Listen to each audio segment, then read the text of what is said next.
happened to you? Catherine, council member. Malakai, council member. Judge, this way. This way? Okay.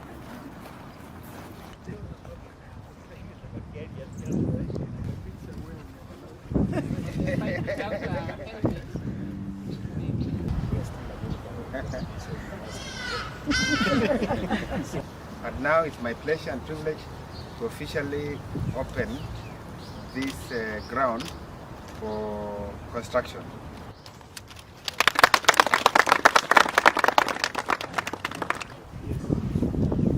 Not a complicated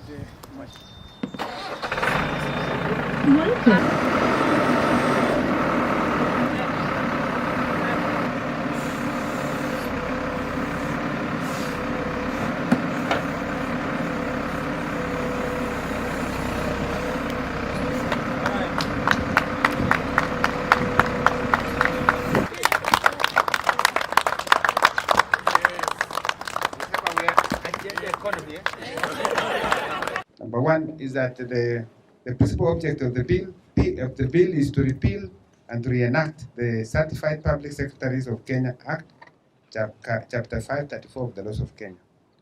And Part 1 provides for the preliminary issues, as usual, with the second part providing for establishment of the Institute of Certified Governance Secretaries, and further creates a new category of the membership of the Institute to be known as affiliate members. And Part 3 of the bill retains the current corporate status of the board, but with a changed nomenclature and expanded functions. And the fourth part provides for areas of practice where one will be deemed to be practicing as certified governance secretary. Part 5 provides for disciplinary process, and Part 6 provides for the sources of funds of the Institute, board, and disciplinary committee, and the manner in which these funds are to be administered. The last part, which is Part 7, provides for the miscellaneous provisions, which includes the offenses and penalties, the power to make regulations and transition and savings provision. We have decided to prepare a national tax policy so that it provides some certainty about the taxation regime in Kenya, and that when you invest, you know you are investing in a predictable environment where taxes don't change all the time. So we have that policy which is going to be in Parliament. We also have developed a medium-term revenue strategy, which is our strategy to collect taxes over the next 5 years, and we are very ambitious. Again, these are areas we want you to help us. If our corporate governance improves, we know that we will also see more revenues being paid. Other things, we have a debt anchor, a bill in Parliament where we are changing now from a debt ceiling to a debt anchor, because we keep going to Parliament to ask for changing of the ceiling, and the ceiling is a nominal ceiling. It doesn't have much meaning. You want one that shows the current capacity of the economy to take more debt, which is why we are moving to debt anchor. So again, that bill is in Parliament, and you'll be hearing a lot of debate around it. We are pushing for a fiscal consolidation path, because we don't have headroom for more debt.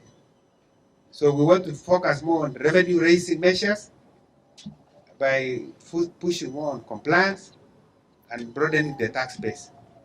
On the expenditure side, we want to see how to improve quality of expenditure and remove wastage where possible, so that we have an efficient way of using our resources. And as much as possible, we are taking any projects that are commercially viable, we want them to go into the PPP, so that they are not in the budget. And that way we are able to do a project through public-private partnerships. And finally, another area we are focusing on is addressing pending bills, because when we don't pay pending bills, it affects enterprises, it affects liquidity. So we are reviewing again the entire portfolio of pending bills. Is a lot of money. I think I'm talking about around 640 billion monies which have been accumulated. And we want to do the way the Kibaki administration did, where we did a gazette notice and looked at the entire portfolio clean them up, and only pay that is what is payable, and make sure that we have a habit of paying our bills when they fall due.